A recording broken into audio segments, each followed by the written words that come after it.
Aldarich Luboya, on va le dire, hein, vous avez raté votre entrée au Parlement. Effet de surprise, vous vous y attendiez ou parmi les mécontents mais silencieux? Vous parlez de ma propre personne. Vous étiez candidat, je le rappelle. Oui, j'étais candidat à la députation nationale, mais je ne voudrais pas m'exprimer sur ce qui me concerne personnellement parce que je pense sincèrement, tout en honorant votre invitation, je crois qu'il y a des matières qu'on doit dépersonnaliser. Vous avez accepté la vérité quand les enjeux de la nation sont concernés. Il est très important que je ne parle pas de moi au risque de faire de votre plateau un lieu où je viens me plaindre ou parler de ma propre cause. Mais je préfère rester dans le cadre des enjeux nationaux et parler notamment du mouvement de libération du Congo.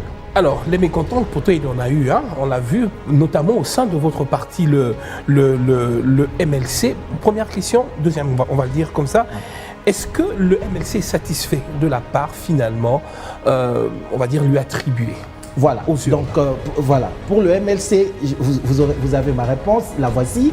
C'est que il faut retenir une chose, c'est que le mouvement de libération du Congo a soutenu et continue de soutenir le processus électoral dans notre pays, processus qui s'est d'ailleurs avéré être transparent, vous l'avez remarqué par le nombre important des observateurs. Je souligne d'ailleurs que vous aussi vous en faisiez partie et vous avez même vu que la population a été aussi observatrice de ces élections. Il n'y a pas eu de coupure d'Internet. Tout le monde pouvait voir ce qui s'est passé en tout temps. C'est aussi un processus qui s'est démarqué par son caractère inclusif. Il n'y a pas eu d'exclusion des candidats comme nous en avons connu par le passé. Et aussi en termes d'indépendance. Donc le MLC a soutenu un processus électoral qui est transparent, inclusif et indépendant s'il faut parler de la centrale électorale. Mais il s'avère ceci. Non, on ne va pas dire ça comme ça. Il y a des irrégularités qui ont été dénoncées. On ne va pas dire ça comme ça parce que le processus électoral que nous avons soutenu prévoit un mécanisme de recours en cas d'erreur. Vous savez qu'il n'y a aucune œuvre humaine qui soit parfaite.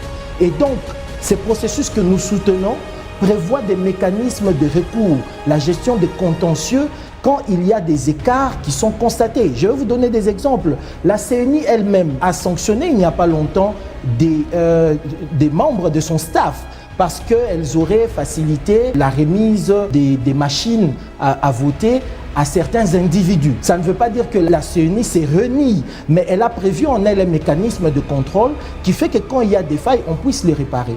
C'est tout autant pour le MLC qui constate que nous avons obtenu les résultats des élections, mais nous avons aussi fait le constat de certains écarts, parce que vous savez, certains nous ramènent souvent à la question de la compréhension du seuil, du calcul du quotient électoral, bien sûr, mais vous savez aussi comme moi que si dans les chiffres qui sont censés vous être attribués, il y a des erreurs, ces biais sera aussi inséré dans le calcul du quotient électoral. C'est comme ça que le MLC s'est résolu de recourir à la voie des recours légaux, parce que nous sommes un parti républicain et légaliste, et donc nous allons aller sur cette voie-là parce que nous avons constaté des écarts. Mais ça n'enlève en rien notre soutien au processus électoral, ça n'enlève en rien notre soutien à la centrale électorale que la CENI.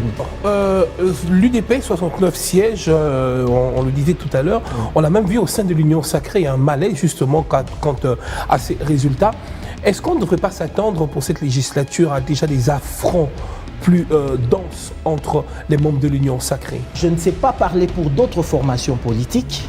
Pour nous, MLC, la CENI qui a dirigé les opérations électorales est indépendante. Elle n'est inféodée à aucune personne, aussi morale ou physique soit-elle.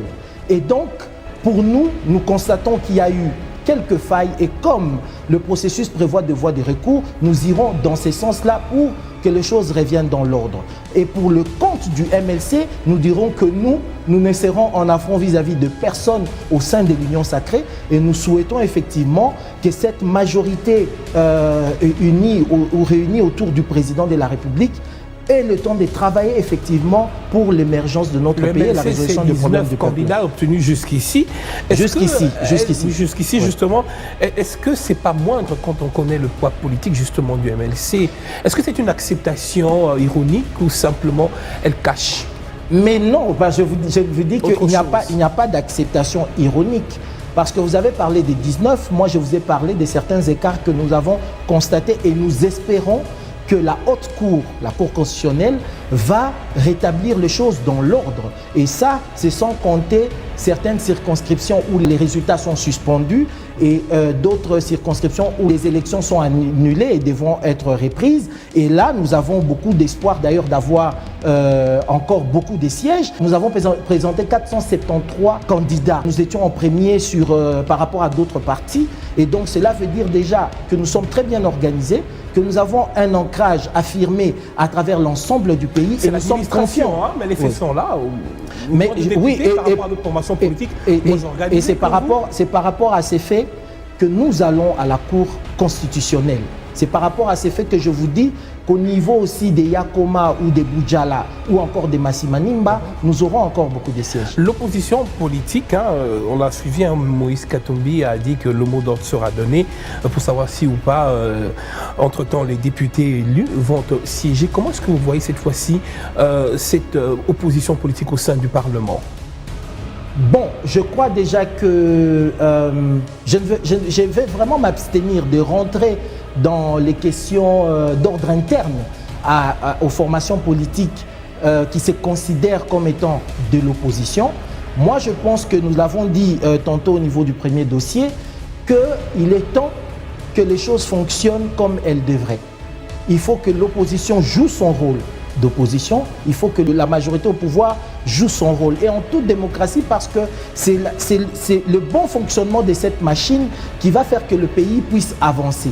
Maintenant, il leur reviendra de voir quelle option ils vont lever, parce que l'élément que nous avons suivi tout à l'heure nous dit qu'ils ne se sont pas encore vraiment fixés. Et donc nous allons voir, et je voudrais quand même rajouter aussi le fait que vous savez que même la loi le reconnaît, il y a une opposition parlementaire, il y a une opposition extra-parlementaire. Donc il faudrait que l'opposition, autant que je le souhaite pour la majorité au pouvoir, fasse réellement son travail pour faire avancer le pays.